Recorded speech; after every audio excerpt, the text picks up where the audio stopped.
So we talked about cabozantinib, we talked about vandetanib, and the drugs that are available right now. Are there any other therapies in development, and what's coming down the road? Eric? So I mean, I think there's a few promising things that are out there.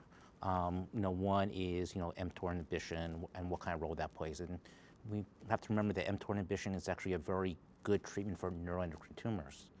But in the lab, it does. If you can't completely inhibit RET, there's actually good synergy that's seen if you inhibit both mTOR and RET together. So, we just presented a study looking at sorafenib and everolimus, and sorafenib is a RET inhibitor. Its activity is very minimal. Its response rate is about, at most, 9%. And we're able to quadruple it by adding an mTOR inhibitor to it. There's also possibly things with like FGF inhibitors. So, we're still waiting for results from a study with lenvatinib that looked at medullary thyroid cancer, and we don't know if that might actually be an approach as well. But there's, I think, other things that people are looking at. The final thing, this would always be chemotherapy, and the always mantra out there was this is a chemotherapy-resistant disease, and there was very little studies that were really been done with chemotherapy. But one, we found that the older regimen of the carbazine 530 or so actually has a lot of activity, and even though it's given through the vein, the toxicities might, in some patients, might be better than what we'll see with the TKIs. There's a study going on at Columbia right now where they're looking at a combination of temozolomide and capecitabine, so using the IV chemotherapy as pills, and there's definitely seen, I'm sure, some activity because we have seen a few patients. So I think there's a lot of things that are out there, and that's the wonderful thing about this era in medullary thyroid cancer is that there was one time where there was no studies going on. People thought it's a rare tumor, you can't put anyone on.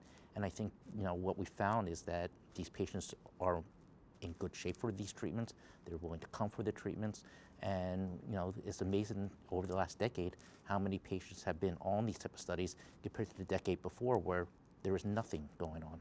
So it sounds like there's a lot of interesting and exciting developments and things to watch out for, even in the near term for medullary thyroid cancer. Given the logistics of this disease, that the numbers are fairly small, the biology is somewhat sophisticated or even more than that, what are the challenges as a research community in terms of how we decide which trials are given priority? Steve? It's a very difficult challenge, and we're facing a different scenario than we did a few years back when there were no studies and we were literally desperate for anything. Now we actually have reason to look at studies, evaluate the level of preclinical evidence, evaluate the biologic imperative behind the individual or combinations of agents that are proposed. But I think increasingly also recognizing that studies can vary in terms of how much science and how much information they're going to tell us. So it's not just what's the response or the progression-free survival.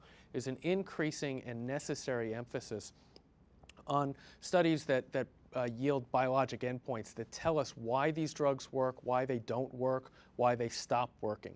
And so biopsy-driven trials are essential. That's somewhat problematic logistically because industry and the federal government are less capable these days of supporting those sorts of studies. And so all of us have been involved in the development of the International Thyroid Oncology Group, which has as one of its missions trying to enhance the quality of the trials that are being done to yield that far more important scientific information to tell us about the biology of the disease and the biology of the drugs that we're using.